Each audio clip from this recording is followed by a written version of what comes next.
Hello, YouTube. Um, so, Merry Christmas, first of all. Um, since it's Christmas, I feel like it's fair to talk about a couple of Christian texts, two medieval mystical texts in particular. Um, Two books that I've thought about a lot. I think they're very, very beautiful in each in their own way. Um, I want to kind of read a passage out of each of them and kind of just point out some things that you see in here that I think that we as atheists don't really get out of um, out of our sort of apologetic conversations. I think that we tend to forget that Christianity is a very layered discourse, and apologetics is kind of one corner of that discourse. And we spend the most time with that, and we spend the most time with Protestant apologetics. Um,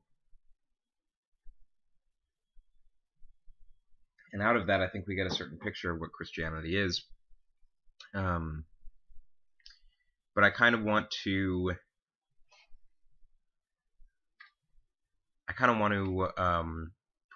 point beyond that picture, right? Because I feel like it'd be a good thing for us to be able to talk about the history of Christianity a little bit more. So the first text I'm going to read from is Marguerite Porete, The Mirror of Simple Souls. And this text is crazy.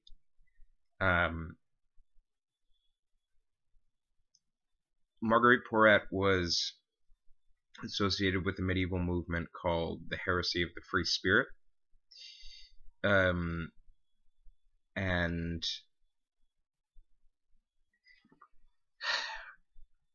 they were a mystical sect, and being sort of contemplatives,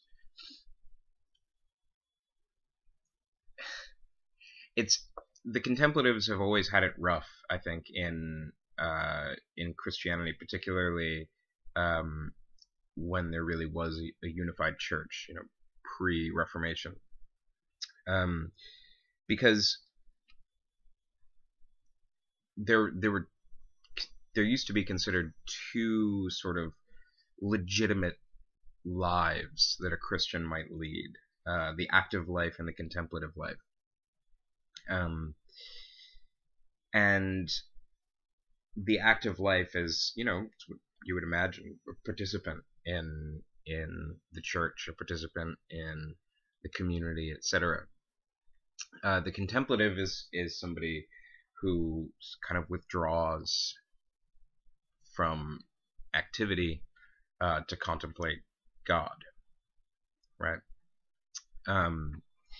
So those are two very different versions of Christianity, and I think that you get, well, those are two very different sort of stances on Christianity, I'll put it that way.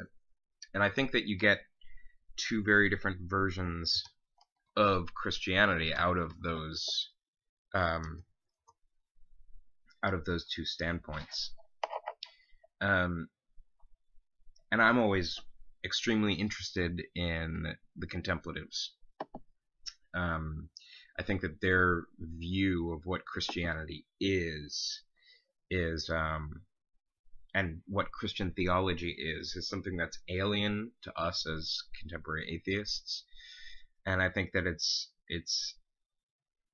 sort of philosophically interesting, particularly given the fact that I personally am interested in,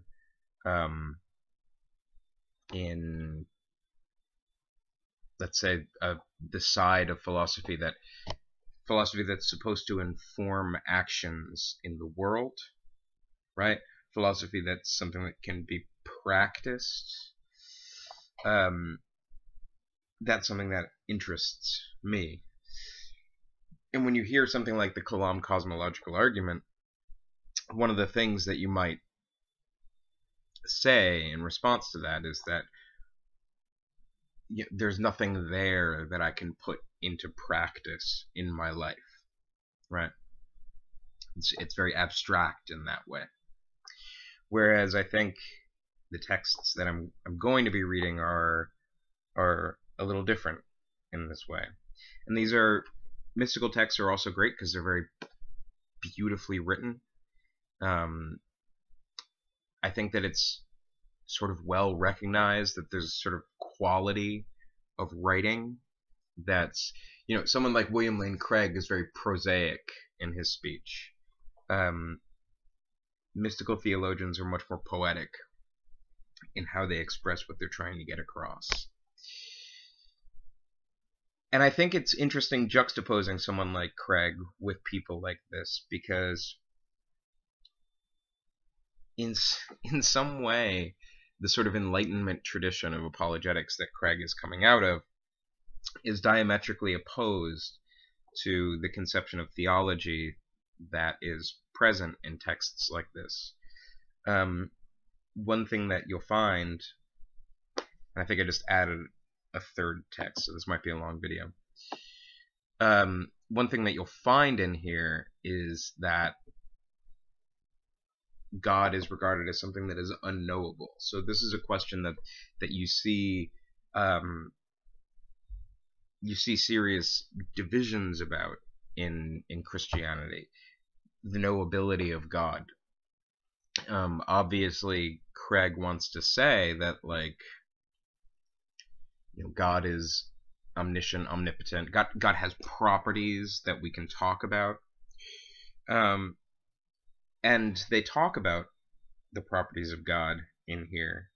But you get the sense that it's performative. Saying God is omnipotent is not a descriptive statement, right? It's a statement of praise. It's sort of taken as, my feeble mind can't understand what you're capable of, and therefore to praise you I call you omnipotent, right? In the same way that someone might call another person beautiful, you know, that's not really a description of a property of the other person, right? That's a statement of how I perceive you, how you impact me when you come face to face with me. Omnipotence, omniscience, words like that are not statements so much of what God is as they are statements of how, expressions of how the divine presence impacts the subject who it impacts, right? So I think that you can already begin to see these little cracks in these sort of debates in Christian theology. And I don't think that we as atheists know about this stuff because they're not interested in apologetic work, right? They don't. And so why would, you know, like an atheist understands Christianity insofar as, or tends to understand Christianity insofar as there are arguments that try to positively establish the existence of God, right? And the atheist project is to sort of pick apart those arguments. You know, why would an atheist engage with a Christian writer who doesn't undertake that kind of project? And I think there's much more valuable stuff in here than we tend to suggest. So I'm already at 9 minutes. I might split this into more than one video. But let's begin. This is chapter 5 from the Mirror of Simple Souls. Again, this is a crazy text. It's a poem, kind of. And the characters, it's a dialectic, or it's a dialogue between the characters soul with a capital S, love with a capital L, and reason with a capital R. And it's kind of the dialectic going back, these characters talking to one another and describing things about one another.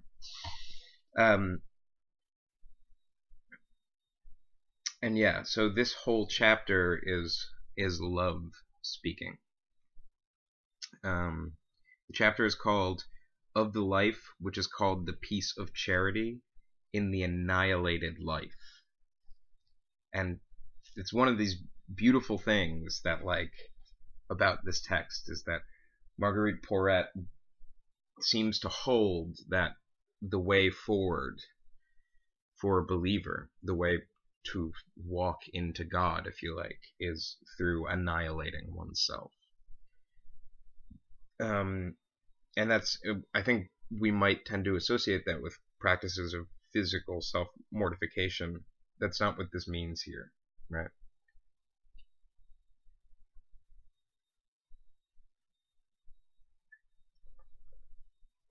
It's something a little bit more mystical. So let me begin. Thus, there is another life, which we call the peace of charity in the annihilated life. Of this life, says love, we wish to speak, in asking what one could find. 1. A soul. 2. Who is saved by faith without works. 3. Who is only in love. 4. Who does nothing for God. 5. Who leaves nothing to do for God. 6. To whom nothing can be taught. 7. From whom nothing can be taken. 8. Nor given. 9. And who possesses no will. So this is the kind of annihilation, this self-annihilation that she's talking about. The annihilation of the will so that one can become a perfect reflection or mirror of the divine will. Alas, says love, who will not give to this soul what is lacking to her? For it was not ever given, is not now given, nor will be. This soul, says love, this is very poetic language. This soul, says love, has 6 wings, like the seraphim. She no longer wants anything which comes by a mediary. This is the proper being of the seraphim. There is no mediary between their love and the divine love. They always possess newness without a mediary. And so also for this soul, for she does not seek divine knowledge among the masters of this age, but in truly despising the world and herself. Great God, how great a difference there is between a gift from a lover to a beloved through a mediary, and a gift that is between lovers without a mediary. I love that passage, truly despising the world and herself. This is where you get divine knowledge from, for Porete.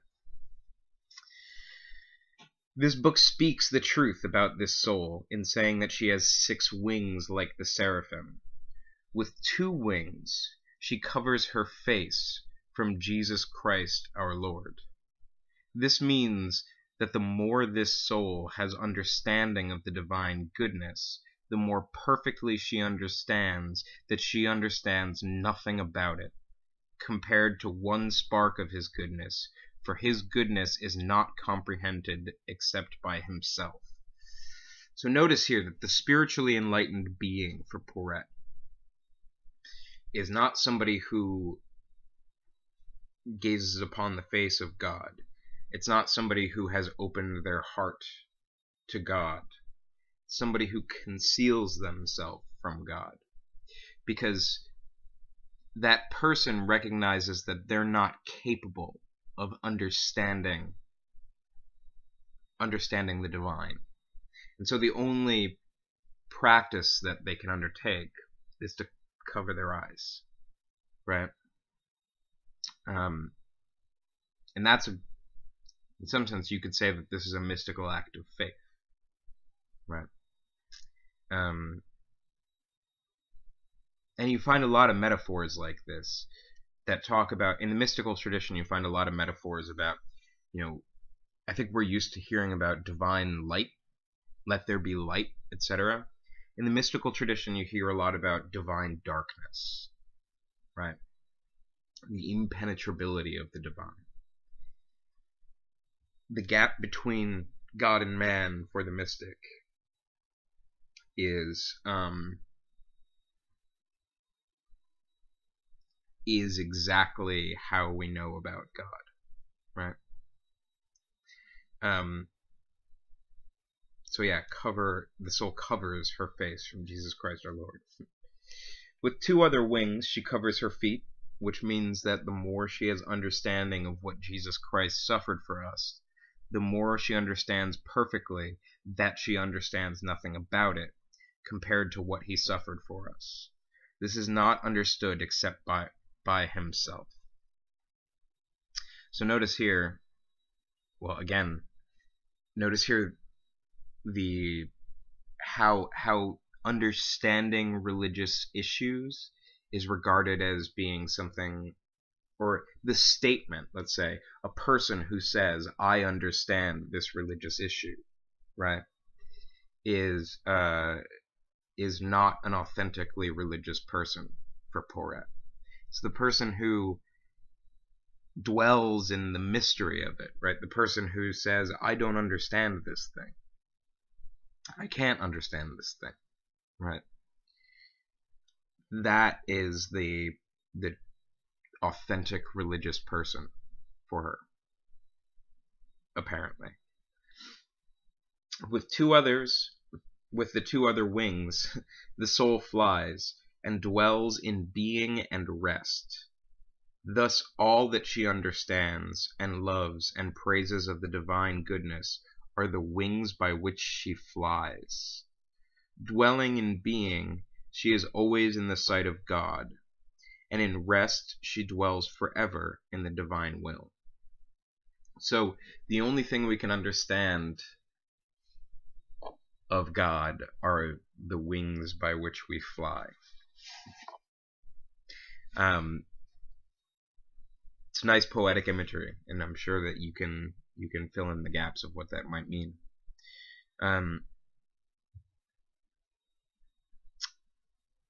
But notice here that dwelling in being, she is always in the sight of God. This is a reversal from the sort of traditional medieval notion of to see the face of God, to contemplate the face of God, right? That this is at one point was regarded as heaven, right? We'd be so overwhelmed with beauty, with love and awe and all of this when we see the face of God. Here, the goal is not to look upon the face of God, it's to cover your eyes and to simply have God look upon you, right? That reversal, I think, is key to understanding the difference between two different kinds of Christianity, right? And I think traditionally we can properly label these as apophatic Christianity and cataphatic Christianity. Cataphatic being God is X, Y, and Z. Apophatic being, well, we can't actually understand God, so therefore we have to say God is not X, Y, and Z. And at the end of this video, I will read you a passage from an apophatic text. But getting there through negation, covering your eyes in some sense is a form of negation, right?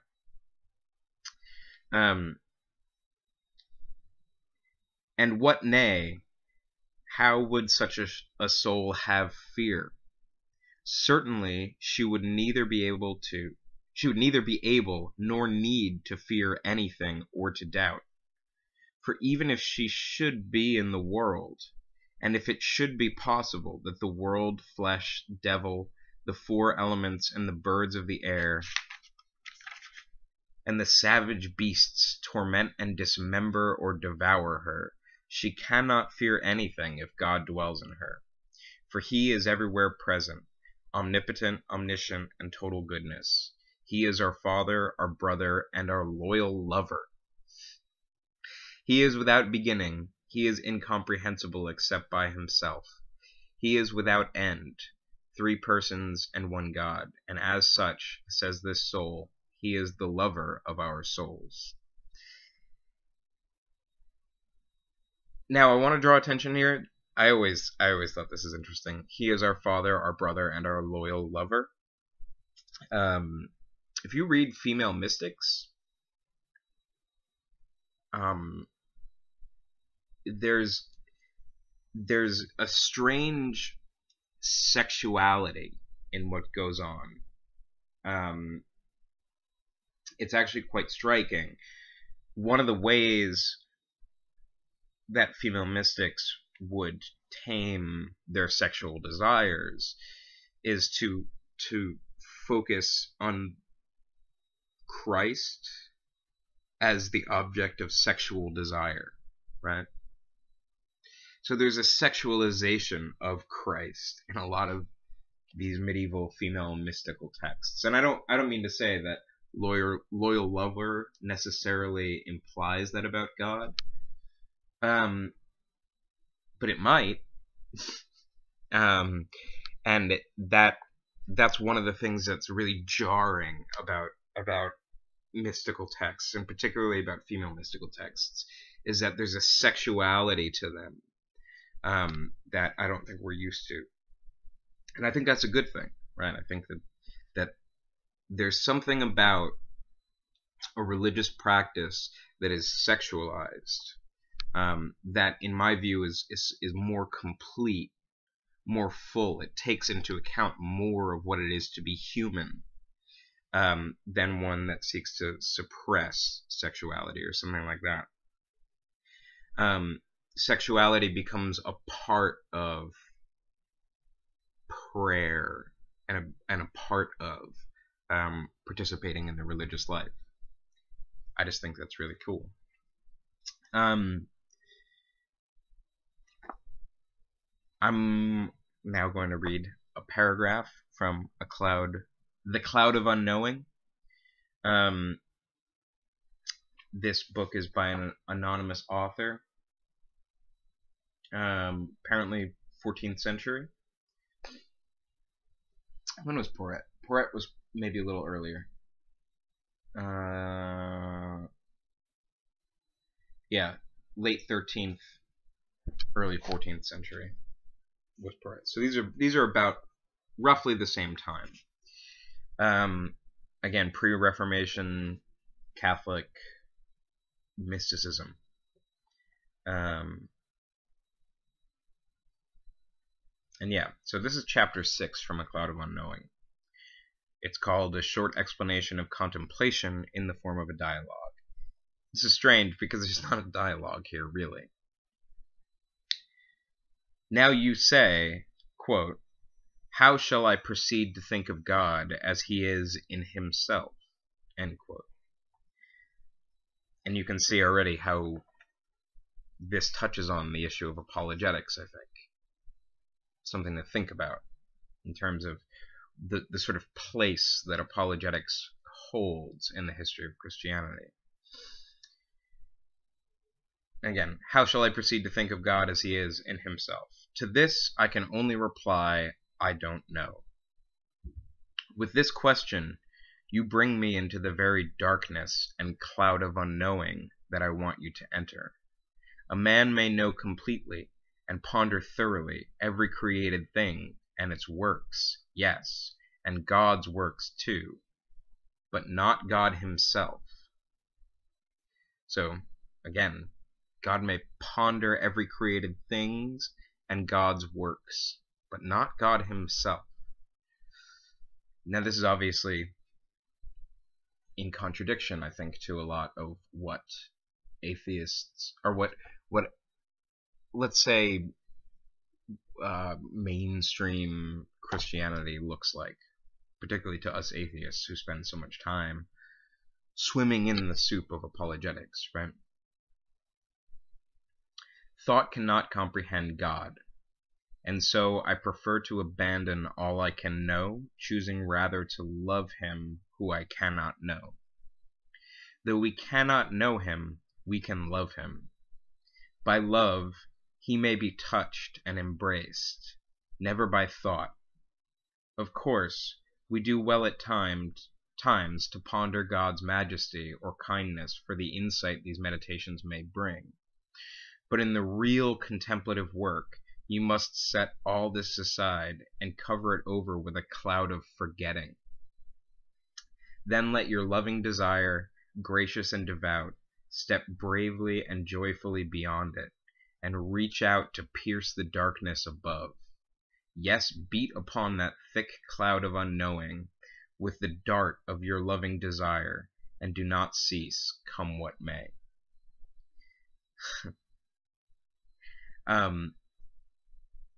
So this text speaks of a cloud of unknowing, as the title would imply, being called Cloud of Unknowing. Above you, which is supposed to be God, you can't know anything, right? And so what the author is urging you to do, kind of, is to give up your pretensions of being able to know anything about the divine.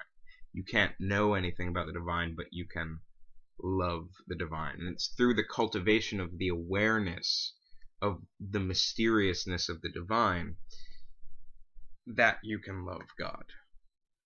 Everything else has to be put underneath a cloud of forgetting, right? Everything that you think you know about God, right? All the apologetic arguments, all of the maybe even scripture. I don't know. All of that has to be put under a cloud of forgetting so that we can relate to God sort of authentically, right? Without sort of mediation. And you can see that that kind of talk can get them in trouble with the church, right? You can see, I think you can begin to see that the reason why mystics or contemplatives and the church always have a sort of strange relationship with one another, because mysticism is all about cultivating sort of an unmediated relationship with God. Mystical union with God is the term that you hear most often. And the church is supposed to be that which mediates between the human and the divine. So in some sense, mysticism is always in sort of an uneasy tension or dialectic with the church, right? Yeah. Now, one last one. This is the description of God from Pseudo-Dionysius in Mystical Theology. Now, Pseudo-Dionysius writes two texts, and they're both very, very short.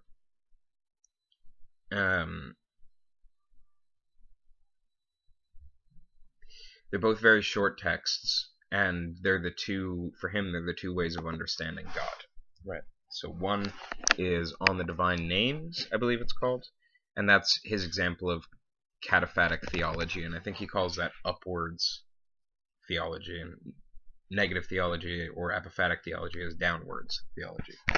And the two texts are supposed to be read side by side, and they are contradictory, right?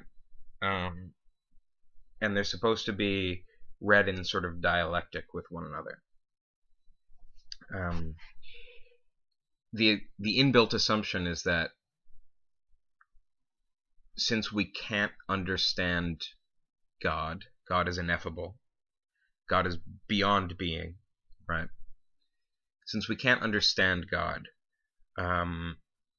all we can do is to sort of work to break our pretensions at being able to understand God.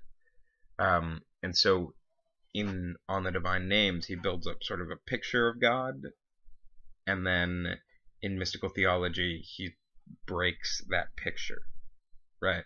And the idea is that you start by having some notion of God, and then once your faith or understanding or something is sufficient, right, this has the danger of becoming an idol, right? That image of God that you have in your head.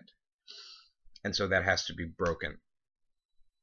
And left. You have to be left again in this state of divine darkness, right? I don't understand this thing, but I can love this thing.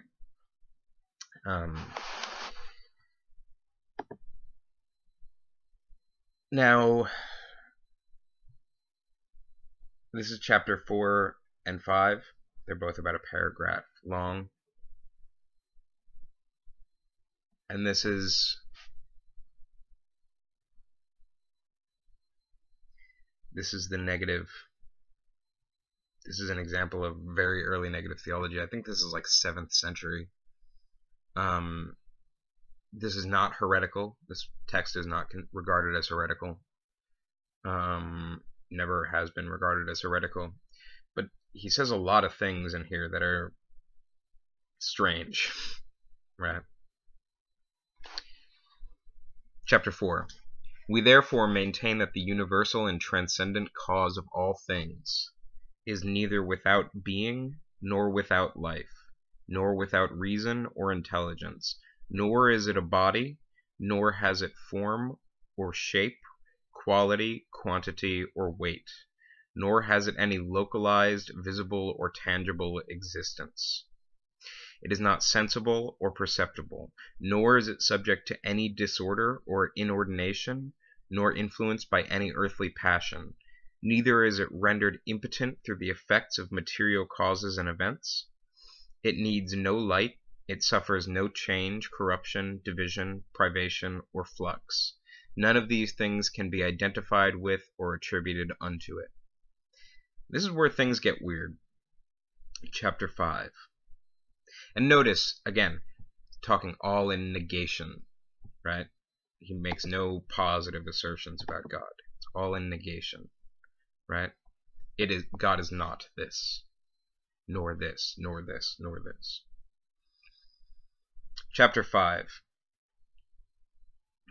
Again, ascending yet higher, we maintain that it is neither soul nor intellect, nor has it imagination, opinion, reasoning, or understanding, nor can it be expressed or conceived, since it is neither number nor order, nor greatness nor smallness, nor equality nor inequality, nor similarity nor dissimilarity. Neither is it standing, nor moving, nor at rest. Neither has it power, nor is power, nor is light. Neither does it live, nor is it life. Neither is it essence, nor eternity, nor time. Nor is it subject to intelligible contact. Nor is it science, nor truth, nor kingship, nor wisdom. Neither one, nor oneness, nor Godhead, nor goodness. Nor is it the Spirit according to our understanding, nor filiation, nor paternity, nor anything else known to us, to any other beings of the things that are, or the things that are not. Neither does anything it is know it as it is, nor does it know existing things according to existing knowledge. Neither can the reason attain to it, nor name it, nor know it. Neither is it darkness nor light, nor the false nor the true. Nor can any affirmation or negation be applied to it. For although we may affirm or deny the things below it, we can neither affirm nor deny it, inasmuch as the all-perfect and unique cause of all things transcends all affirmation, and the simple preeminence of its absolute nature is outside of every negation, free from every limitation, and beyond them all. So,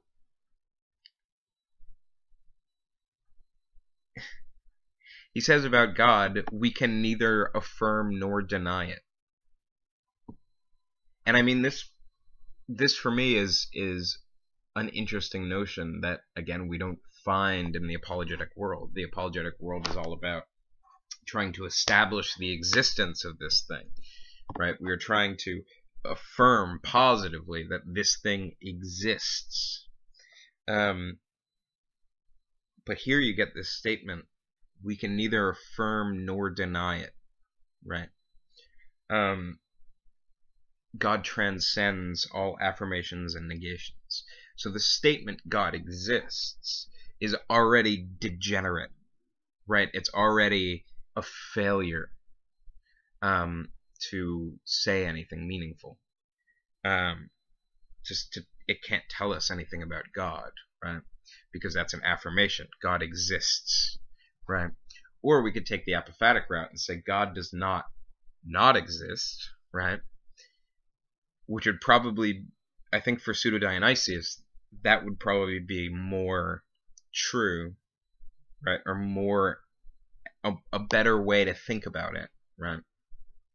But that would also be limiting, because God is beyond all affirmations and negations in the end. So the idea here is to break down all of the conceptual tools that we use to talk about God, because God is not something that can be conceptualized.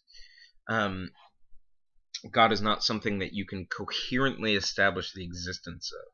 There's a beautiful book that I've mentioned a couple times that I've been sort of vaguely working on by Jean-Luc Marion, which came out, I think, in the 70s, called God Without Being. And this is sort of the line that, or this is how he approaches the question of God. He thinks that it's innately idolatrous to talk about the God who exists, right? Because when I say X is, right, when I say that this thing exists, there's a certain set of categories that I am applying to that thing. It's perceptible with the senses, for instance. It appears to me phenomenologically. Whatever. Those are the things that I mean when I say this thing exists. I can detect it with measurements or something in a more scientific parlance. Whatever else. For Marion, it's a mistake to say that God exists. God is not something that is a being, right? God is something that is beyond being. God is something that the conceptual tools that we use to clarify the existences of things in the world cannot be applied reasonably to God. Which is interesting, because it kind of puts Marion into a sort of contradiction with Aquinas, right? And you can see a sort of dialectic. I think from the texts that I've read, you can see a sort of dialectic at the heart of Christianity. This is what I want to draw attention to. There's a sort of negotiation at the heart of Christianity between God as a potential object of knowledge, right? We do theology to know something about God, and Aquinas is probably the example par excellence of that. Whereas on the other hand, that's futile, right? And at best, the other attitude, at best, that activity is a way of simply constructing an image of God so that we can destroy it, right? And that we can sort of love in the pure ignorance of the divine, right? And so you get these two different metaphorical systems that govern two different kinds of Christianity. Christianity as, or God as the source of light, and as opposed to the statement of divine darkness, right? And so we have these. I mean, I don't think that they're unreconcilable or anything like that, but I do think that we have these very different, you know, putting the accents on different beats, right? And I think that Christianity is this strange, like, amorphous, nebulous thing, right? In some way, I think that we in the YouTube atheist community are too often have a very superficial notion of what Christianity is. And the reason why is because the way we learn about Christianity is by watching people like William Lane Craig, right? Or other apologists.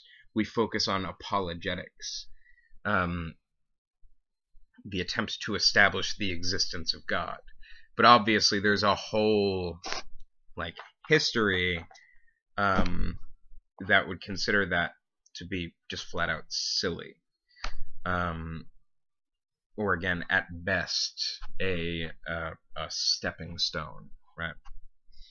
And I think it's good to keep that in mind.